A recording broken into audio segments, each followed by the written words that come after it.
Well, lads, congratulations. I hear you've defeated a powerful foe, and are therefore entitled to a great reward. Ending a loss streak is impressive, and against Golden Guardians no less. So, for your services, Philip, for your service of landing your skill shots, I knight thee, Sir Philip. May your shock blast fell many a foe. Yuji, my lad, for your service of securing that Baron 50-50, I knight thee, Sir Yuji. May your smite flips always land heads. Spyrex for pressing E like 10,000 times. In that one, I knight thee, Sir Spyrex. May your fingers not develop carpal tunnel. Tomo, for defeating the best academy coach in all of the player base, I knight thee, Sir Tomo. May your skill shots always land as well. And Diamond, of course, our peerless paramour.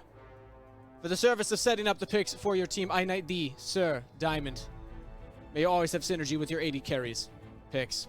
Now, you have done well to get this far, but your foe is tenacious. Now, return to the battlefield renewed, and with my blessing.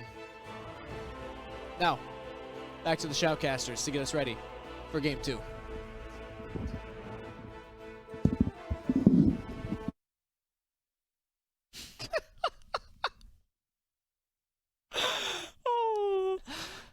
May you not develop carpal tunnel. Oh my god. We wish that upon all of our players, whether they're knighted or not. Can I get a knighting ceremony for when I get a promo in ranked? That would make me more motivated to climb and deal with all the toxicity in solo queue, man. Holy moly. That was... Do I have news for you then, Mark? If you find your way into Champions queue, I will knight you. Champions queue is not for me though. I like maybe I can, you know, break into Masters, but you gotta be a challenger for that, man. Or that's not gonna be me. But oh man, okay. Whoa, he's back. He's Sir back. Kingsalot. Welcome, Sir brave Kingsalot. knight. We're graced by your presence. Holy moly! I didn't think that we would get him back. I thought it was just a bit for us, but wow, I'm graced. No, apparently he's a real person, turns out. Sir Kingsalot. I'm sure we will be seeing a lot more from him in the future. Yeah. But going back to the game a little bit. Yeah. FlyQuest, definitely. I mean, the knighting was merited because this is now their third win overall in Academy, which... You know, for them starting off the Academy season, there was a while where they hadn't found a single game win, let alone a series win. So, just adding on up to the board, FlyQuest, they're scaling. And I know you talked about it, Josh, at the beginning of the draft before we got into, you know, champions being selected, that yes, there are 2 rookies coming in for this FlyQuest squad, but you have good expectations for them by the end of the split. I do. I think one of the interesting things about this last game was, you know, as well as FlyQuest played it, I'm trying to think of big moments where, you know, I would want FlyQuest to do something more. And I think it's honestly a big change to the way they were looking to play. They didn't really have super obvious playmakers that were having a lot of success. And we've been seeing that last week. I was actually praising Yuji quite heavily for on Jarvan, his ability to not go in, wait a couple of seconds to see if the fight was going to go well or not, and then decide whether or not he wanted to actually go for the fight. And this was a similar thing. A lot of the times, they weren't necessarily forcing the issue. They were just letting their opponents make mistakes. And this leads to a couple of things. One, it leads to wins. On the other hand, you also do need to be willing to have these players who are going to pull the trigger and get things started. Because it's way better to pull things back and say, hey, we don't want to go for that next time. It's easier to pull back than it is to go forward. Yeah, Oh, Kangas! Welcome back! Hey, hello! Hello, happy to be here. Please, Thanks for having me back, guys. How you been? Please tell me you saw the knighting ceremony for FlyQuest. I did. That was great. Yeah, it was fantastic. How come you're never here with us to enjoy it on the sidelines? Well, I have to run the prompter in the background. That's why. Yeah. So production woes, everybody. But yeah, FlyQuest turning that one around, guys. I'm not gonna lie. For about half of that first game, I was like writing everything as if Golden Guardians are about to win that one. And then at the end, the 4th dragon fight, you were already talking about it on the cast, but the setup from FlyQuest Academy was so much better. And after getting that win, then the dragon fight win, and then the Baron, and they just kind of ran away with it from there. Yeah, I thought it was really good, just like their ability to stay patient. Once again, we talk about it a lot, and hello, Choco. Hope you're doing well. We're going to have a lot of opportunities. And now we got to get Choco on the camera, man. You can't just mention the name and not get Rafa Dog in here. He doesn't like being picked up, so I wouldn't be able to get him up onto the show. I'm sorry. Not this time. Maybe we'll have an opportunity in the future, but it is a great time for everybody on FlyQuest to just continue building up on this patient play and seeing if they can take it even further, because there's not a lot of teams that play that style these days. It really is very forward focused, and FlyQuest just letting their opponents make the blunders.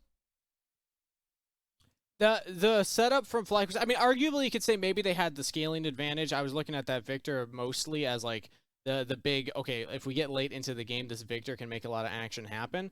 But also the bot lane, I think, was crucial, because as little as it felt like Diamond was doing for a long portion of that game, later on he was landing some crucial bindings there, making picks onto the short range things like that Tristana, that just couldn't deal with like the range potential that FlyQuest had. Like it was disgusting how far they could actually make things happen.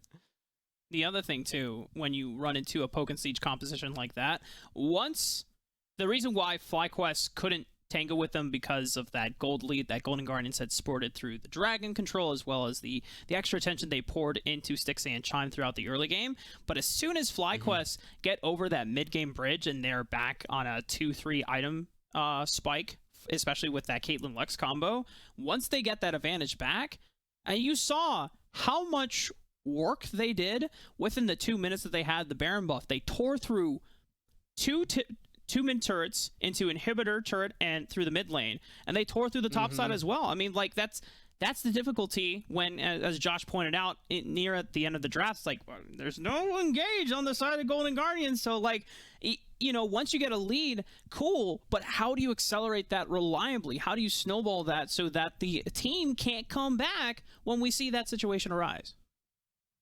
It felt like it was so close up until, that exact moment where FlyQuest Academy, as soon as they had that, game was essentially over from that point forward. There was that one little moment where Golden Guardians were trying to fight back. They got a couple kills bot side, but then Tony Top gets too aggressive. He falls down, and they have to answer the super minions because of the Baron push. So they can't even fight for that Dragon Soul at that point, and the FlyQuest Academy are able to clear it out with their next push.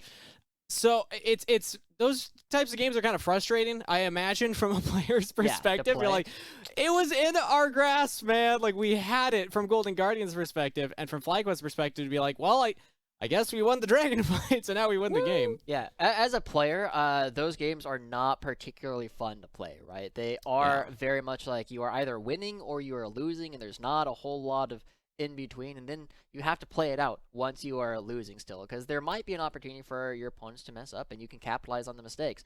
But that's the beauty of this 2-game series system that we have. Now you get to see if you can fix your mistakes in the first half. You're going to the second half of the draft, and the mistake was pretty straightforward.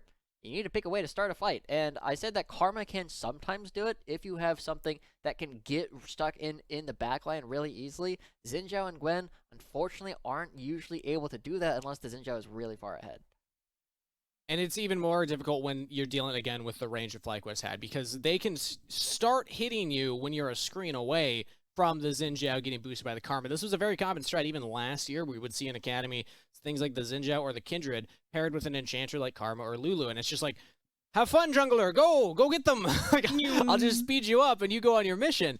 But then when everything's hitting you from a half a screen away, it's like by the time you get onto them, you're already half health, probably not wanting to be there anymore. But I am hearing that we're ready for pick and ban for game number 2, guys. So I'm going to pass it back to just the two of you to take it away and see what Golden Guardian Academy's response is after that loss. Thanks, Kangas. And just to follow up on his point, though, and he's completely correct. When FlyQuest, I think the other thing that we didn't touch on, because it wasn't always a apparent noticeable thing, but a few times that Golden Guardians try to find the window with the Mantra Inspire and the Shirelias to just give them that extra boost of nitrous to accelerate into FlyQuest. They have great ways of zoning them and preventing them from being able to encroach, right? Gravity Zone, obnoxious to deal with thanks to the Victor. You can throw down also the Loosen Singularity because this isn't really a high damage Lux build since it's support, so you don't necessarily need to throw out the E's for damage. You can just wait to throw it as a slow field, and that just makes Golden Guardian's time even more difficult. But they're going to be on blue side this time around. Want to see if they pair, if they go for a composition similar to that, then like you said, they need strong engage, they need ways to start fights, or just completely change the draft and go for something a little bit more standard that we've seen them have success with. The Diana ban, a little bit spicy coming up from FlyQuest, right? Because, oh my god. Oh boy. Okay, there is another Corki going to be in this game. This time going over to Golden Guardians, and remember the problems we were just having with Golden Guardians trying to get onto FlyQuest? Now the problem is being challenged to the opposite side. FlyQuest are the ones who are now going to need to find their way to Golden Guardians under the hail of rockets coming out from a Corki. And we tell this story, I feel like 2 or 3 times a day at this point. Yeah. And FlyQuest now setting themselves up a pretty large challenge, and most teams have not been able to overcome this. Corki, last time I checked, was rocking like a 66% win rate in professional play across all regions. That is disgusting. Yeah, it is ridiculous. And I unfortunately for teams, you cannot drop your priority on the Corki this week. The patch 12.3 will not be enabled for Academy until next week, which is when the package timer. But still, yeah, it's just because the package timers aren't delayed doesn't mean that his poke damage still won't be obnoxious. And Golden Guardians are going to pair this Corki alongside another powerful backliner in Jinx, and they now have ways to start off a fight reliably thanks to the Jarvan for Iconic. Yeah, so, this is kind of a poke them until we go in kind of composition that Golden Guardians have drafted for themselves, which can be a little wonky to play if your front lane and back lane aren't on the same page. But at the same time, Iconic can play a really good defensive role, as we know that he is very capable of. He just stops the members of Tomo and Spyrax from coming in with the Cataclysm, and by separating UG from the rest of the team, you're able to focus on one target, reset with Stixxay, and then go for the rest of the fight. But FlyQuest, they still have some tools available to them. They do a lot of damage. They can shoot through Iconic incredibly quickly. The question, though, is how are they going to catch Stixxay and the rest of Golden Guardians?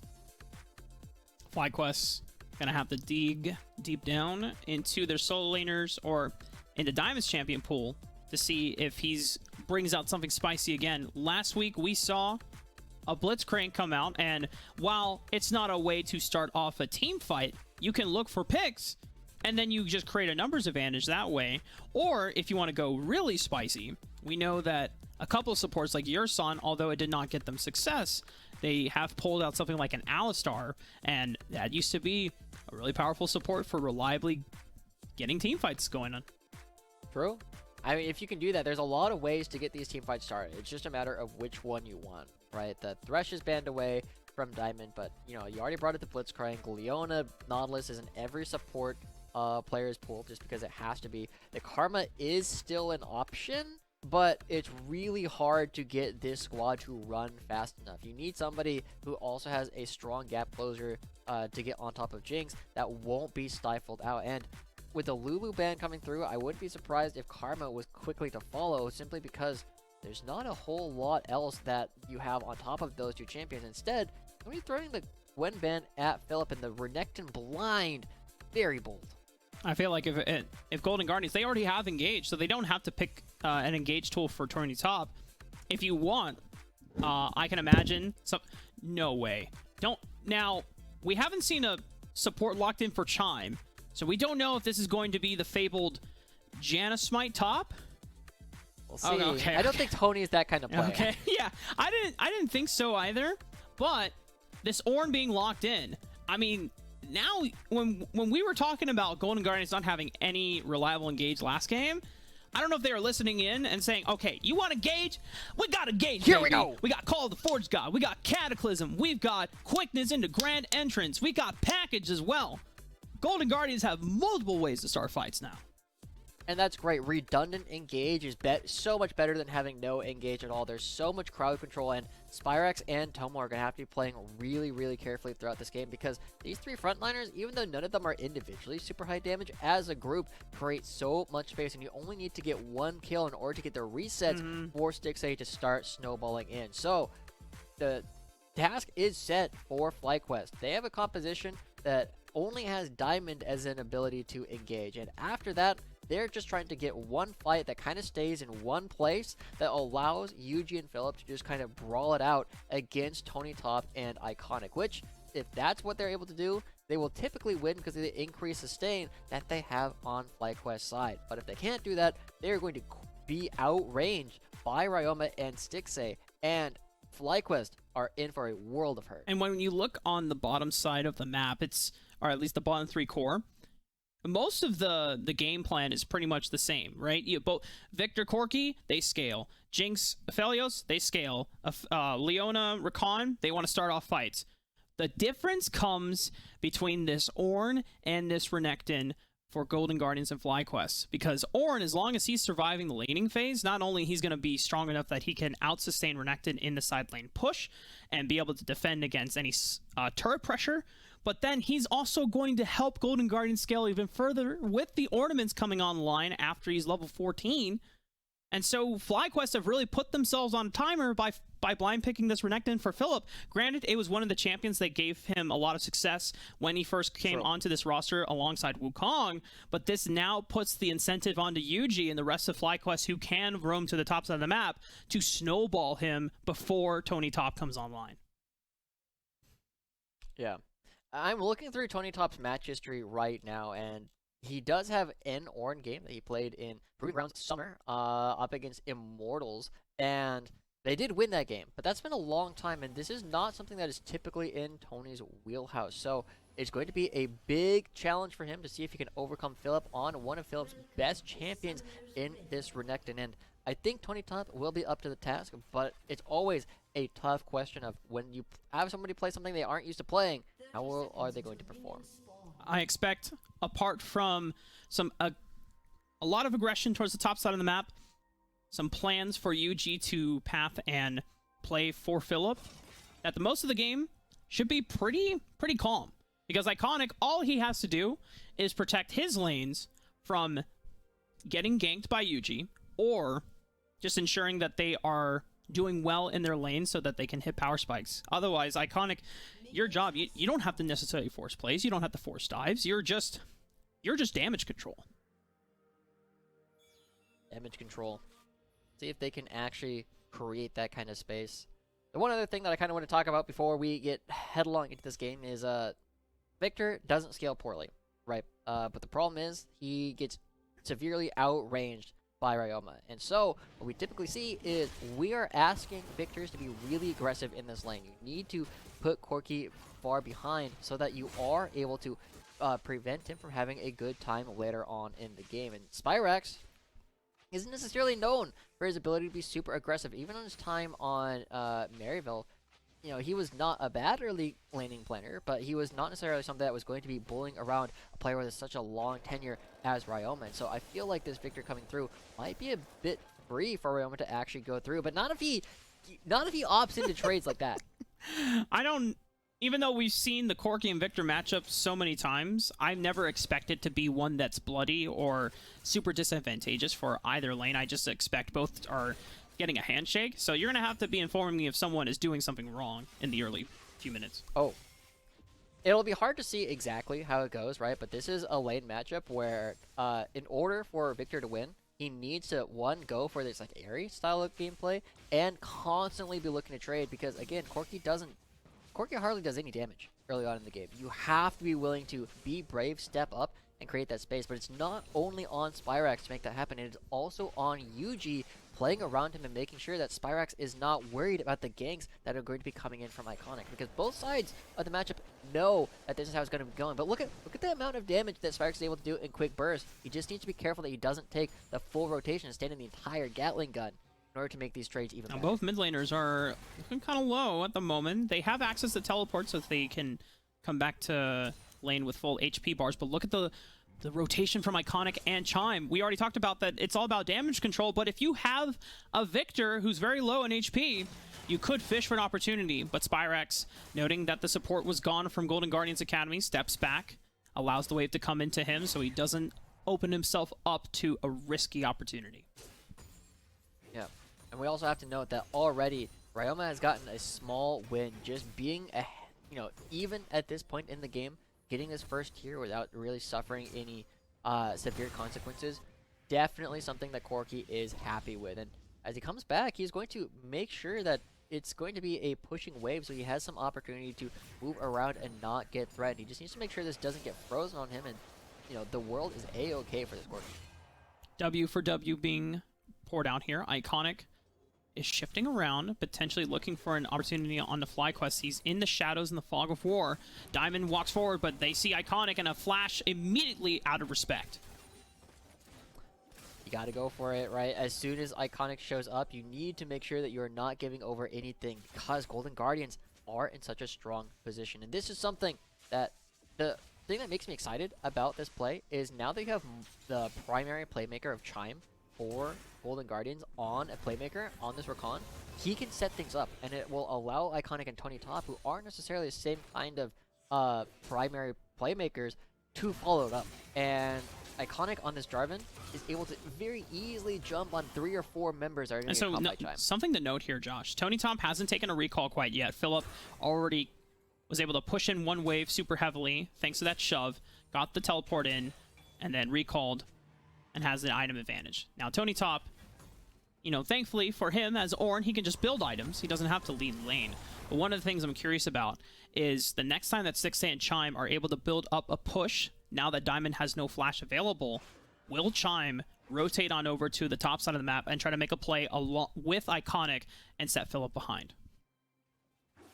That would be a bold play coming through from Chime. That would be a large commit, right? Because even though Diamond doesn't have flash, he still has the Hex Flash and ways to come in. Iconic should be able to walk on out of here, but he chooses not to.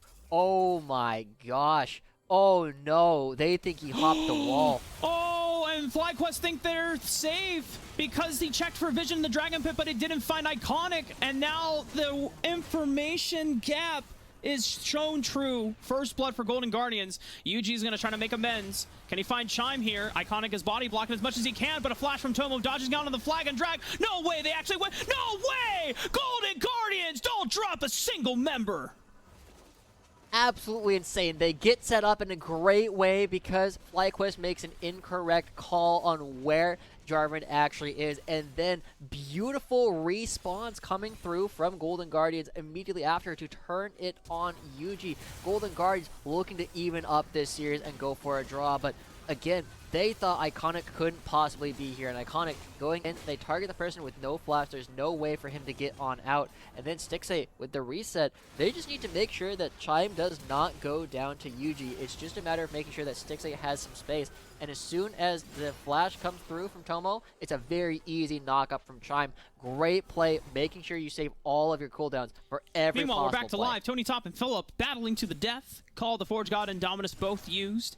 But a flash from Philip was expended, whereas Tony Top was able to survive without having to burn that summoner spell. No one's going to be here on his side of the map, but looks like he should be safe for now to be able to pick up the last bit of this wave. Yeah, Philip should be pretty happy with the fact that there's no mana, right? But it is a situation where FlyQuest now find themselves on the back foot, and in these games, it's typical. This is where I started looking at Philip in the first place. When the rest of the map is starting to suffer, Philip was typically the one who was able to build a solo lead, who was sometimes able to find solo kills, and even more than that. So now we're seeing him move with Yuji, take a little bit away from the side of Golden Guardians. But at the same time, Mark, there's a couple things that are happening in 30 seconds. 1, Rift Herald spawning. 2, Corki's package is spawning. And Golden Guardians with the lead. Whoa, and 3, Iconic is here waiting in the wings, ready to punish Tomo without his flash available. A Cataclysm to lock him down. It's easy pickings for Stixxay. That's rude, just coming through. The flash still being down. Spyrax not really able to punish Ryoma whatsoever. And just know that Chime's ultimate coming up relatively soon, and Tomo's flash will still be down. Everything looking to be coming up Golden Guardians, just like it was Millhouse. 4-0 for Golden Guardians now in this second game of the series. Now, to be fair, the FlyQuest also were kind of down in gold, and Golden Guardians had a lead through the bottom side of the map, and they were able to turn it around. But the difference here this time, Josh, is that there's not one, not two, not three, but 4 ways for Golden Guardians to engage onto FlyQuest, and because now they have the lead, they can feel a lot more confident in choosing their battles. That's going to be really pivotal, right? Golden Guardians were struggling to find ways in. Now they have too many ways in, potentially. And it's so many options, like, oh, who wants to do it? Am I going to do it? Are you going to do it? Well, it doesn't matter. Ryoma knows that the Rift Herald is firmly in their pocket, but he suspects that there might be a counterplay going on this Dragon. Yuji going kind of low. Kind of low. Ryoma might be forced to use the package here if Yuji finds himself in range to charge onto Ryoma. Incredibly low, using the package to clear the minion wave out, and Yuji's going to be linking up with Diamond, getting control on the bottom side of the map. I don't think Ryoma will stay. Should be recalling, yeah. Everybody going to be backing away, but again, Ryoma, even though he's going for these... Okay, oh, sure. Even though people are going for these like really bold plays on Ryoma, he's not necessarily getting punished for them, right? There's not a whole lot of play that Yuji has gone for in the mid lane, and Ryoma quickly getting to this first item, rather uncontested. He also stopped for a Hex Drinker, and it's making Cyrax's job so difficult in order to try and put it behind. Now, Philip has built up a small lead after the all-in attempt on Tony Top. Tony Top didn't go down, but it has given Philip a lot of pressure, and so far with it, FlyQuest have been able to steal a blue buff and get Rift Herald. Oh, no. Never mind. No Rift Herald actually available either, because Iconic was able to secure it off the reset that Philip had. So really, we talked about it at the beginning of the draft. FlyQuest, play towards the top side of the map. You want to, if you're gonna have this Renekton here, he's the only part of this composition that doesn't scale as well as his counterpart. Yeah. But at the same time, it might not matter a whole lot, right? I feel like Philip at this point could be playing almost any character, and the way that the rest of the map is going would be putting Philip in a very difficult position, right? He needs to make more and more desperate plays in order to make things happen. That becomes very punishable, because look at this. Tomo Splash is almost coming up. And look, we have 2 fights going on. 2v2 onto the bottom side of the turret. Fights. 3 fights. Ryoma in a 1v1 at Spyrex. How are we going to keep track of everything here? But Yuji, he's able to win the 1v1 because Ryoma was interrupted by Spyrex, who thought that he would be able to save Iconic after he went in with the Cataclysm. But a little bit of chaos and discord between all of the members allowed FlyQuest to gain a numbers advantage. Oh, Yuji doesn't know. They backed away in time. Yeah, Golden Guardians winning all of the fights individually. And now they should be looking to get a little bit of damage and at least a couple of plates back. But Yuji not going to be in time to actually find a kill onto Stixxay. Golden Guardians do a good job at minimizing their losses, because every single one of those duels was not going in their favor. And Philip... If he had Flash available, could have been a kill. Could have been. Could have, should have, would have. But Philip now has to go back top lane. A little bit sad. This Crocodilian has no teeth. Sorry, Mazel. I hope they're having fun on Stream B. I'm having a good time over here. First series was very chaotic, and now we're a little bit more chill in the second series. More control between both of these teams. But FlyQuest, after pretty devastating opener from Golden Guardians with 4 kills to their name, found somewhat of a response back thanks to...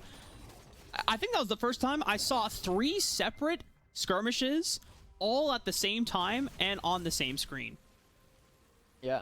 Oh, what is this rocket? It stopped. That's the second time Stixxay. What do you even do?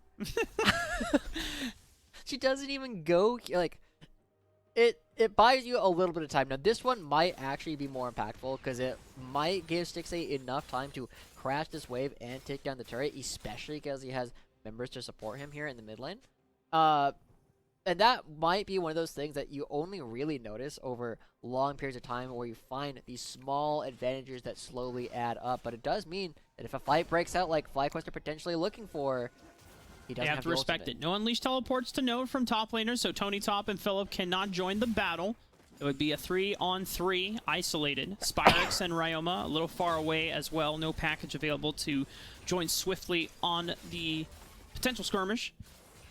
And like 2 ships in the night, they will just stare each other down menacingly and leave each other alone. True. You know, who knows what kind of flag they're flying at this point. Just dark outside, but it is just a situation where Golden Guardians is still maintain a small lead, which might be enough, because Corki is getting close to that Mana Moon completion, and as we come towards the next dragon, kind of just able to get out. Yuji's going to still dash on him. Or is he? Audaciously, one might say. Wind becomes lightning, piercing through his backside. But no Audacious Charge again, off cooldown to follow up. And that's Chaos Storm down, so that's going to give a little bit of breathing room for Ryoma for the next minute. That's pretty darn helpful for Ryoma, right? Again, he's bang on even. There is nothing that FlyQuest have really done to prevent this Corki from scaling. And now, with this next dragon coming up and a lot of cooldowns being used by FlyQuest, it's a lot harder for FlyQuest to contest this because the package is available to Ryoma. Plus package minus Chaos Storm means definitely for sure Golden Guardians get to secure this dragon. And there's still enough of a window that Ryoma, if he wants to make a play with Chime onto Spyrex and at least burn a flash, but Spyrex is respecting it, at least for the time being, getting some vision control on the top half of the map. Does he cheat towards topside? Yo, go for it, Ryoma. Come on. Go, go, go, go, go, go, go, go, go, go, go, go, go, go, go, go. Call the Force God. Start it up, Tony Top. Get it up. Yeah, yeah, yeah. We're starting to fight. Double knock up. Let's go. Ryoma has to use the package just to get in range. He's not going to get any damage on the Philip with the package itself, but enough of the auto attacks and the spells and abilities. Golden Guardians find the window onto Philip. There you go. I mean, that was very telegraphed coming out, and Philip, somebody didn't call it out, or he didn't listen to them in time, because they saw him so early on in his trends up towards the top side. But that kill going over, again, allowing Ornn and Corki to scale into the game is not a recipe for success here for FlyQuest. Golden Guardians continuing to punish small mistakes coming out from Philip, in the one place that FlyQuest was having some success, now put down again. 0-1-0 on the Croc, and the only person who hasn't died just quite yet is Spyrex, but he's up less than a wave at this point. As Ryoma comes back, he's going to be able to clean this up, and it's going to be like 5 CS maybe. So far, 2,000 gold lead, despite all the early game shenanigans here. Iconic is trying to recall in this Dragon Pit, but has the flag and drag away. With package off cooldown, I think we're in another kind of slow and controlled part of the game once again. There's a Rift Herald that either team could play for, and a lot of the control that has been awarded over to the top side. Chime actually had to burn the quickness. Not sure if it was because they saw Yuji and had to run swiftly away. This turret might go down, though, for FlyQuest. Should finally go down, and this is actually the first structure Wow. for the game, where FlyQuest is going to be picking up at a little bit after 16 minutes, because Yuji able to create enough pressure down here on the bottom side of the map that Tomo will get rewarded with a lot of local gold, but it is being traded at the same time the other side, where Iconic will be grabbing the Rift Herald, taking another objective off the map, and the gold situation is still ever so slightly in favor of Golden Guardians, but compositionally, it's effectively a lot larger. You can definitely think of the fact that FlyQuest are kind of happy to have not a lot happen for the next couple of minutes. In Ryoma, again, I mean, this is a player that we've been seeing quite a bit of over the past couple of years. He's had a lot of teams that have been looking at him recently as somebody that you want to continue paying attention to, and whether or not he will have an opportunity to make his way back to the main stage. Man, it's such a shame that Stixxay was so close to knocking down that turret. They even threw out the ultimate just to stall Tomo on the recall to set it up, but it couldn't get enough auto attacks on it. First brick did end up going over to FlyQuest, and now Tony Top finds himself in a lane with Tomo, but he's got to know that there's more members here. Oh, Alcove Gaming. Oh, Alcove Gaming. Oh, no. Tony Top, run! Oh, he has flash! Searing charge, flash away. I don't think he's going to get out, though. He is a tank, but he's not tanky enough to withstand 3 members just giving all of their abilities and damage down. But the rest of Golden Guardians, can they recuperate? Can they find a winning fight here? Philip is teleporting in, and now it's going to be a 5-on-4. This should be bad for Golden Guardians. Looks like they may be able to get out. Philip, slice and dice available. but no flash to be able to extend the engage range. Now Styx, oh no, wait, Styx's on the wrong side of the tracks. He has to fight forward against Spyrex. Gale Force Flash, living on a quarter of HP, 10 HP. He's gonna survive thanks to the battle dance as well. Chime giving him a little bit of breathing room, and somehow none of the Golden Guardians members go down.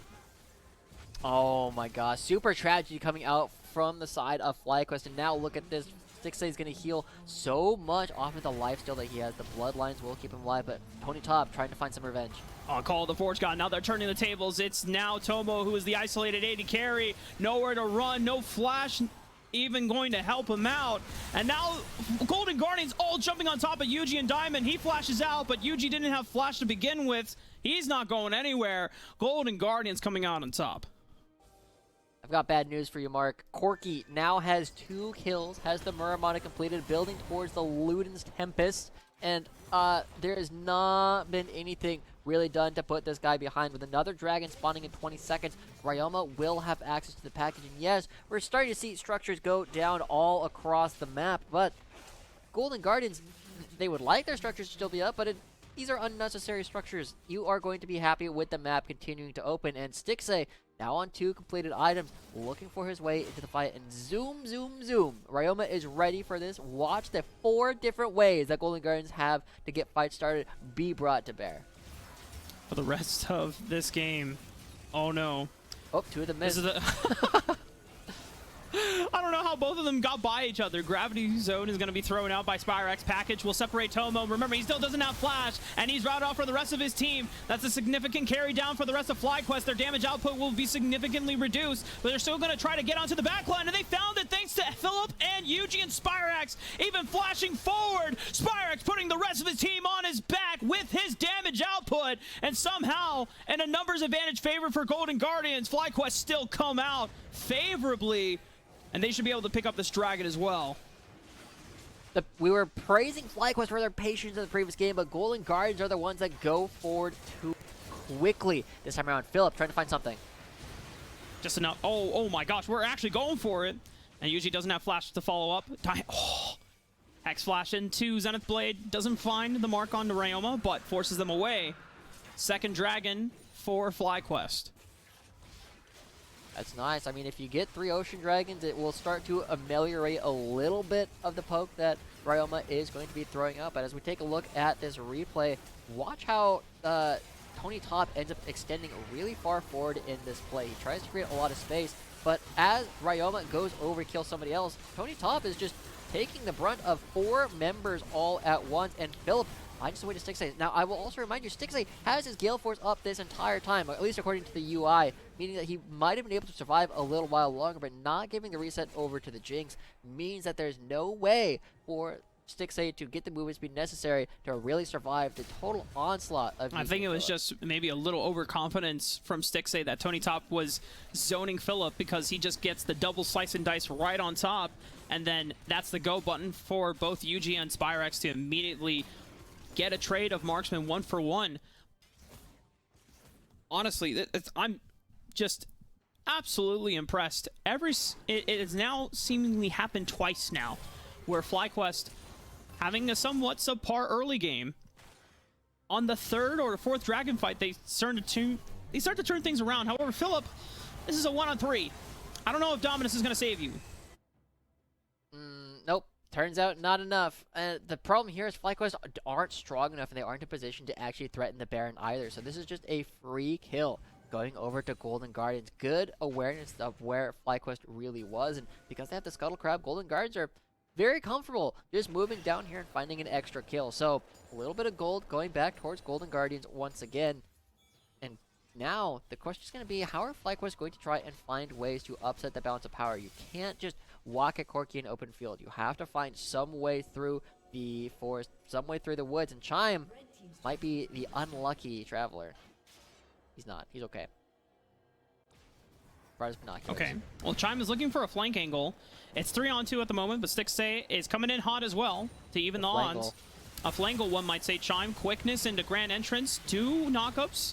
Stixxay looking for more damage, has the Gale Force in, gets the execute, and now has the reset for the movement speed. But Golden Guardians can't follow up any further. No Call of the Forge God available. FlyQuest do lose out on one, but it's not the end of the world. They can still stabilize and defend from any Baron attempts, and Tomo is still picking up minions in the mid wave. Yeah, ultimately, Golden Guardians finding another kill by using the fact that there's enough fog of war on the middle of the map in order to allow them to traverse uncontested. So, Golden Guardians very comfortably in a spot where they are now starting to get Ornn items to come online. Turbo Chem Tank, Turbocharged Hex Spearmint, I want to say. And the Ludens one. I have Ludens, I think. I have Ludens. That's what I wanted to say, but I wasn't sure. We'll find out. Next time on Dragon Ball Z. Tony Top. Next time. Just scaling into the zone right now. And as you already mentioned, being able to give the first upgrade to his teammates in Ryoma. Will be able to work on Stixxay and Iconic afterwards when he is level 15 and 16 respectively. This is the part of the game that, you know, as a FlyQuest fan, you are fearing, right? Because, you know, Tony Top, a significant tank and front line to deal with. But the way that Philip was able to still find his way onto Stixxay, despite being not a tank, is remarkable. And Philip won't have Unleashed Teleport for this next Dragon fight, but you already see FlyQuest establishing vision control. They've caught out Iconic. There's no way that the rest of Golden Guardians can collapse. Iconic will have plenty of time to be able to recall, but FlyQuest are already setting up powerful pockets of vision where Golden Guardians cannot walk through safely, and it's through their bottom quadrant jungle, which will be their main way of being able to get in and contest this dragon. But FlyQuest doesn't have any vision there either, Mark. It's even just denying the vision from your opponents, like, it's nice, but you have face checkers, you have Ornn, right? You have the Rakan, who's very mobile, you have the Jarvan, who can just dash in and out, and so there's lots of ways for Golden Guardians to feel absolutely okay about their ability to move forward, and hey, guess what time it is? It's package time! Ryoma is here! Not still stuff. That'll be a nice machine. You ain't nothing but a whiskey delta. Don't call me a whiskey delta. That's rude. FlyQuest setting up position in this river right now. The poke from Ryoma, a little obnoxious at the moment. I have Ludens and Muramana available. Call the Force God. They might be able to get them into this pocket choke. Tomo already used the Gale Force to dodge on and great stuff, but they still have multiple ways to engage. Ryoma into the back line with the package. They find Spyrax trying to take him out before this fight even gets started. Chaos Storm's not going to be enough. A shutdown goes over to Chime, and now you look on the other skirmish. Stixxay still being alive in this fight, despite Philip trying to lock him down. And this time around, Golden Guard is able to play around their marksman and keep himself alive. But follow Philip! Philip is popping up! He finds two onto Chime and Stixxay! But is it going to be enough? He now has to deal with Ryoma and Tony Top. But a hero play from Philip, even though it doesn't take out all the members of Golden Guardians, he's still able to trade back on two. He's not able to stop the dragon from going down, but he is able to save the Baron for at least another fight. He buys time for his team, but Golden Guardians are still going to be going in. And Golden Guardians, I'm surprised that they're not leveraging Corki the way that I was expecting them to. They see a split up fight coming in from FlyQuest, and Golden Guardians are like, yeah, that's good enough. And it's a situation where they're not on the same page. They used the Call of the Forge God earlier where the fight didn't quite go their way. But the thing is, Golden Guardians are still strong enough individually. They have the tools necessary, and Stixxay finds the one reset that he needs in order to buy a ton of space and kite away from Philip. That this fight ends up going in their favor because of how long it takes Stixxay to go down. Still able to find the most that FlyQuest can through Philip. And I'm honestly really amazed that Philip is still doing his damnedest to keep as much advantage for FlyQuest as they can. They're still down about 2,000 gold, but they're the first ones over to the Baron Pit this time around. Not necessarily any vision in the quadrant on their side, but being able to at least fight for it and defend. And because there's no package, they don't have to fear about Ryoma sailing in through and assassinating Spyrax this time around. Well, this time, right, in a couple minutes, that fear will be very real. So there's a narrow window here for FlyQuest to try and do something on the map. And they are starting to do quite a bit of damage, right? Spyrax on 2.5 has a lot of magic penetration, and the Andres gives him bonus damage as well. But Tony Top on the far side. Golden Guardians are not necessarily going to be offering FlyQuest an opportunity to go for a battle. It's just a situation where they are happy to give up a lot of ground as long as they are able to find their way back to the barrel. Diamond trying to engage on a Stixay. Oh, Philip was looking for a flank as well, but Stixay is just able to Gale Force back and kite forward and freely, and now a lot of the engage tools from FlyQuest have already been expended. There's still Crescent Guard, but it might have to be used as a retreating tool. Oh. Iconic and Stixay snipe out Diamond. They lock down Yuji, and Tomo immediately flashes because he knows that Stixay is on the hunt for him. He's got the red buff for the slows, the rockets, the zap will connect. That's all 5 members of FlyQuest gone, and Golden Guardians, this just might be enough time to close out the game. FlyQuest were feeling desperate this time around. It's so much different when you feel like you have to make a play than when you are ready to let your opponents make mistakes. Golden Guardians just scale pretty cleanly into this game. They don't need to take these early game fights, and they are happily going to be taking this series to a 1-1 at the end of the day. Golden Guardians bounce back. The series gets evened up. Golden Guardians, you know, just poking away at the base. Yeah, hanging out there vibing. And this does mean that now FlyQuest will be denied another series win, but Golden Guardians will be able to still maintain a little bit of the draw record that they have sporting for them so far in the Academy season. But, you know, good things to look for if you're a fan of either team, right? Obviously, you know, in this game, Golden Guardians go back to standard, and they show that, yeah, when we play out the game cleanly and we, you know, only punish mistakes and, you know, look for plays to kind of accelerate moments that are weaknesses from FlyQuest, so yeah, then we're happy to take the game into our, you know, the scaling hands and just let the time reel run, right? Whereas if you're a FlyQuest fan, you look at that first game and you go, man, you know, what great patience, what great control in a composition where there's no engage tools, and it's all about discipline and constant communication saying, okay, when are we going forward? Do we go to this choke point? Do we collapse onto this person? Do we collapse on this side of the flank, right? So, you know, good things from both teams.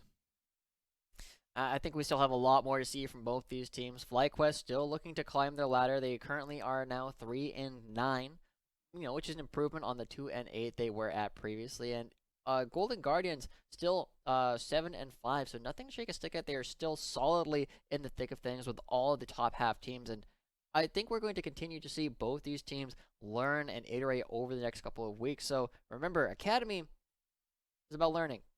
We're going to see these teams get better. Just a matter of seeing how they choose to get better and how quickly they're able to do it, and what kind of growth these teams are able to put on. So Golden Guardians, congratulations on picking up the second win here in the day, and you know, we hope we can see a little bit more from you guys coming in with their performance that we saw previously in the Proving Grounds, where I believe they had a top 4 finish over there as well. They're looking to be strong here, and it gives us, again, kind of going back to a previous conversation, it shows us kind of where a lot of the amateur teams in the Proving Grounds actually stand up compared to a lot of the Academy. I mean, yeah. Golden Guardians Academy, if you didn't get a chance to see the Proving Grounds or the Unified Grand Prix Open Qualifier Finals, where it was 100 Thieves Next. Not 100 Thieves Academy, 100 Thieves Next. Their third team. They 3-0'd Golden Guardians Academy. And Golden Guardians Academy is not a bottom team. They're doing pretty decently in the standings. We see that they'll drop a game, but then they'll usually win a game. I think they're one of the teams that has the most draws. And they also had a dominating series over Cloud9 Academy yesterday, who had a better look today against Evil Genius's Academy. So it just goes to show that the strength across the board, not just in Academy, but also in Amateur with some of the strongest teams, like 100 Thieves Next, it is very close. A lot of these teams are very competitive with each other, and it just goes to show that when we get to Proving Grounds, by the end of the Academy split going into, I want to say, late March, it's going to be a hell of a time to see the best of the Academy teams clash against the best of the amateur teams as well. And we're going to be going for a quick break as we have closed out the series, but when we come back, Kangas will be on deck with an interview with one of the Golden Guardians Academy players.